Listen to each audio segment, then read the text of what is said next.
G'day YouTube, QuietPenguin here, back for some more matchup analysis with my Molten Paladin deck. So today we're on the draw and we're up against a Paladin. So the only card here I'm actually not going to keep is Healbot. The rest are generally pretty good. We've kind of got like a bit of a combo here with Wild Pyro plus Consecration. And then we've also got this Bomb Lobber, which can be pretty decent in this matchup. So overall I feel like the mirror match is kind of advantage to us slightly, simply because we're playing more late game threats, and with the addition of it, the equality Pyromancer combo, it's pretty easy for us to board wipe.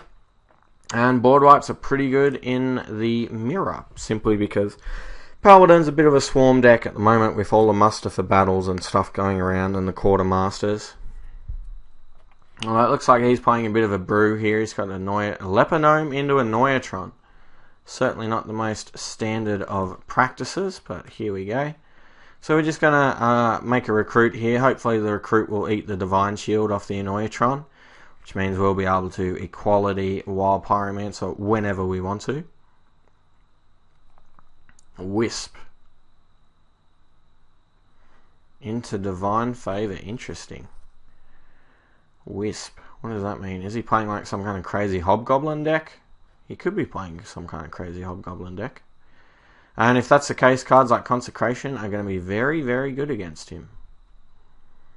So here we could coin Consecrate. I don't really like that. I'd rather save the coin for a bit later. So I'm just going to make another dude and pass. See what happens. This play will actually open up, depending on what else he does, to just going Wild Pyromancer coin to wipe off the board, which lets us save equality for an equality for an equality Consecrate combo. Let's see what else he does here. Looks like he's taking his time, so he's probably mindful that we might have a Consecration in hand. So let's see what he does. I'm certainly intrigued though. Divine Favor is one of my favourite cards. I really like that card. Hate playing against it though. It's really, really hard to play against. Alright, so he is playing a Hobgoblin deck and a Stone Tusk Boar deck. This is a very interesting brew he's got going on. I imagine it'd be pretty good if you draw the Hobgoblins and pretty mediocre if you do not. So here I'm just going to Wild Pyro and equality kill off the board. I really don't want to keep that Hobgoblin around for any longer than we have to. He's a very rude dinner guest.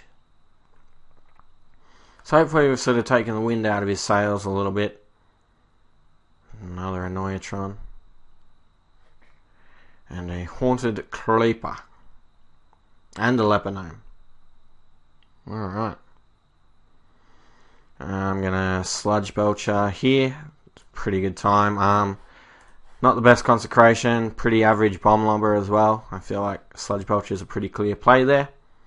And obviously more mana efficient than something like Shredder, and we want the Taunt at the moment. Alright, what does he got? 6 mana available. Echoing Ooze. That's fine, we've got plenty of board clears. Blessing of Might, Echoing Ooze. Alright, yeah, this is a big dude. Second Divine Favor. Alright, at least it's out of the way, even if he has drawn a zillion cards. He's 10 cards ahead of us, guys. 10 cards ahead of us. That's amazing. Like, the fact that we're getting so much value off these sweepers just doesn't even matter. Crazy. Crazy, crazy stuff going on over here. But at least we'll be able to board clear. So let's get rid of that Divine Shield. Play out a nice Consecrate. Now he could coin out Acolyte of Pain here, which actually might be the correct play, simply because he seems to play a lot of small dudes, which we can draw multiple cards off of with the Acolyte. So let's do that rather than just hero powering. Let's see what else he can do. I was testing a deck kind of similar to this, although I was basing it around Sword of Justice. I really like Sword of Justice right now, actually. The fact that you can, like, wait till Sword of Justice is down to 3 charges, then play a muster for battle, and they'll all be 2/2s. Then the sword dies, and then the Light's Justice from the muster for battle comes over the top. I think that interaction is sick. And of course, Sword of Justice, while it's kind of like a negative tempo play, the fact that all your dudes are just get +1/+1 is insane. Like, suddenly, like, your spider tanks are trading with their spider tanks and vice versa. Oh, come on, knife, yeah! Knife Juggler pings the Acolyte. Thank you. Ping the Acolyte, ping the Acolyte. Come on, come on, come on. Acolyte, Acolyte, Acolyte, Acolyte. Acolyte, Acolyte, double Acolyte. Come on, come on, come on. Yeah! Alright. Draw those cards. And now we should get at least one more trigger. I want Acolyte, Acolyte. Alright, 2 more triggers. 2 more possibilities to hit Acolyte. Come on. Come on, Acolyte, Acolyte, Acolyte, Acolyte. Yeah! 3 cards. Alright. That was pretty sick. And we get to the Consecrate. Alright, we're only 6 cards behind now. And the difference is we actually have a board.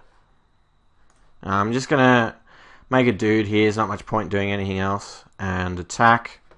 So as you can see, guys, the fact that we're just playing so many board wipes means that we're inherently pretty solid against any aggressive deck. And we're also playing a nice amount of heals too from the antique heal bots and the lay on hands and the true silver champions. So I like whenever you face an aggressive matchup on the ladder with this deck, I feel pretty confident. And it's also got enough sort of gas, enough late game possibilities that's pretty decent against control too. So I really, really like this deck as a laddering deck at the moment. Alright, let's see what else he's going to do.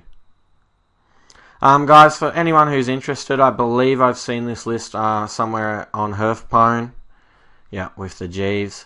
So I'll link that down in the description to the deck list for anyone who's interested in what he's playing. Or what I think he's playing, what it looks to me like he's playing. And that way, for anyone who's interested in experimenting a little bit more with the Paladin class can check that out. So here, I'd really like to get rid of that ASAP, and the best way for us to do that is play the Bomb Lobber. So, and afterwards, I think I'm going to taunt up the Bomb Lobber just to make sure we don't die. Because as long as we can survive through a turn or 2 more, we've just got so much heal, there's no way we can lose this game. So I don't mind if we lose a little bit of value from the Cog Hammer here. I'd rather have that taunt to almost guarantee we don't lose. Alright. He's 8 cards ahead of us again now. Far out. Wow, Elven Archer as well. Alright, he really has gone deep. I like it. Ah, Jeeves, he's back. Alright. Gotta kill another Jeeves, man. We've got to get this guy. We've got to get him. I think I would have played the Silverhand Recruit first. I don't think having +1/+1 on the Haunted Creeper is as valuable, but what do I know, hey? Alright, here we're going to get rid of this pesky Jeeves before he does any more damage. Although he is so low on cards, it's possible that we wanted to keep him around and just try and make him draw his whole deck. But I don't think that's necessary. I think we can win the quote-unquote legitimate way. I'm going to play some dudes and pass. Now we've just got so much heal and our cards pretty well match up pretty well against his. So I'm feeling pretty good about this match. Alright, second Hobgoblin. After this he should be almost completely out of gas. Wow, Stone Skinned Gargoyle. Crazy. He's gone so deep. Coghammer. Where's Coghammer going? To the best one. Where else would it go? Alright, kills off Antique Healbot. Antique Healbot is down. Now what? I would really, really, really like to kill that Stone Skin. But I would settle for the Hobgoblin. Is there any way we can get there? I do not believe that there is. I can Peacekeeper the Gargoyle, which will sort of limit its effectiveness a fair amount, I think, is our best play. I can't see him having any big minions in his deck, the way he appears to be built. So I think that's probably the best target we're going to get for our Aldor Peacekeeper. I'm going to attack there, and then I'm just going to taunt up, I think. Could have healed up with the Antique Heal, but I think taunting's fine. We just want to get as much value as we can off of these guys. And his average draw should not be particularly strong now. since he's playing stuff like Stone Tusk Boar and Stone Skin Gargoyle. He's able to deal with a lot of that pretty easily. But he should be pretty well out of gas now, I'd say. Alright. So we've got enough healing to get right back into this game. And we are going to do everything in our power to make sure that we do. So let's heal all the way back up there. Let's play True Silver, get a little bit more heal action. Just looking at what we want, how to best structure our attacks. We go 2-2 into his 2-1, 3-3 into the 2-3, and then this into that. That seems okay. So wait, what?